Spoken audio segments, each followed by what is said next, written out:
मेरठ में हुए सौरभ हत्याकांड ने पूरे देश को हिलाकर रख दिया। एक पत्नी ने अपने पति को बेरहमी से मार डाला और प्रेमी के साथ मिलकर शव के टुकड़े करके एक ड्रम में सील कर दिया। लेकिन अब सवाल यह है कि जेल की सलाखों के पीछे इन दोनों हत्यारों की जिंदगी कैसी है। सुबह उठकर क्या करते हैं साहिल और मुस्कान, जेल में कब निकलते हैं बाहर और क्या है इनकी नई डिमांड। आज की वीडियो में हम आपको इस सनसनीखेज मामले की पूरी इनसाइड स्टोरी बताएंगे, तो वीडियो को आखिरी तक देखिए और चैनल को सब्सक्राइब करना ना भूलें।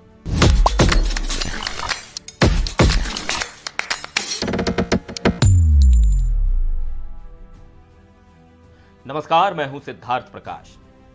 तो अब सवाल यह है कि साहिल और मुस्कान को जेल में कहां रखा गया है।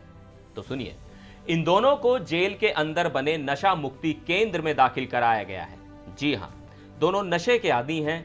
जेल अधीक्षक वीरेश राज शर्मा ने बताया कि साहिल और मुस्कान को नशे की लत की वजह से बेचैनी हो रही है, इसलिए इनकी काउंसलिंग शुरू की गई है। साइकोलॉजिस्ट नियमित तौर पर इनसे मिलते हैं और उन्हें योग और ध्यान कराया जा रहा है।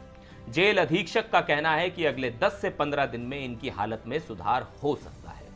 लेकिन सवाल यह है कि क्या ये दोनों सच में नशे की लत से बाहर आ पाएंगे।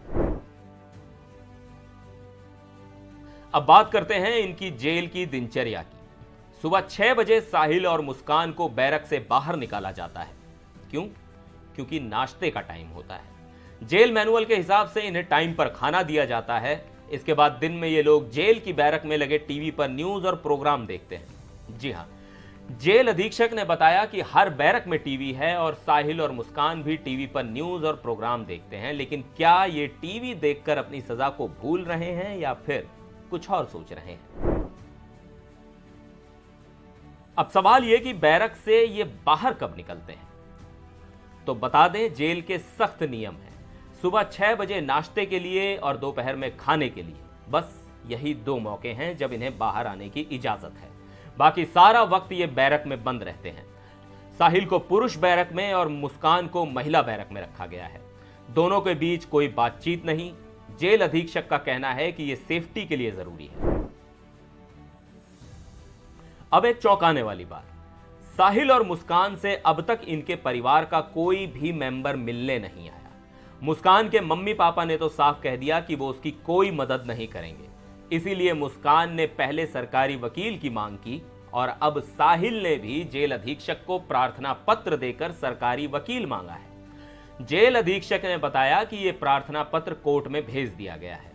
लेकिन सवाल यह है कि अगर सरकारी वकील मिल भी जाए तो क्या वो इन दोनों को इस जघन्य अपराध से बचा पाएंगे। कुछ लोग यह भी कह रहे थे कि मुस्कान का प्रेगनेंसी टेस्ट कराया जाएगा, लेकिन जेल अधीक्षक ने इन खबरों को सिरे से खारिज कर दिया। उन्होंने कहा कि ऐसी कोई जरूरत नहीं है और ये सारी बातें निराधार हैं। जेल प्रशासन सिर्फ इनकी सेहत और दिमागी हालत पर ध्यान दे रहा है। लेकिन क्या ये दोनों सच में अपनी गलती पर पछतावा कर रहे हैं या सिर्फ वक्त काट रहे हैं। जेल में इनकी जिंदगी सख्त रूटीन के हिसाब से चल रही है।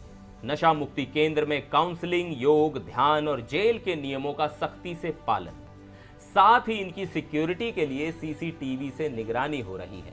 बाकी कैदियों को इनसे ज्यादा बात करने से मना किया गया है। और हां, पुलिस का कहना है कि इनकी 14 दिन की न्यायिक हिरासत खत्म होने के बाद और पूछताछ होगी। इस केस को फास्ट ट्रैक कोर्ट में ले जाने की भी तैयारी है। लेकिन सवाल यह है कि क्या सौरभ को इंसाफ मिल पाएगा। तो ये थी सौरभ हत्याकांड के बाद जेल में साहिल और मुस्कान की जिंदगी की इनसाइड स्टोरी। एक तरफ नशे की लत से जूझ रहे हैं, दूसरी तरफ परिवार ने साथ छोड़ दिया। लेकिन सवाल यही है कि क्या इन दोनों को अपने गुनाह का एहसास भी है। आपकी क्या राय है, कमेंट में जरूर बताइए। और हां, ऐसे ही सनसनीखेज अपडेट्स के लिए चैनल को सब्सक्राइब करना ना भूलें। वीडियो को लाइक करें, शेयर करें। फिर मिलते हैं अगले वीडियो में। तब तक के लिए नमस्कार।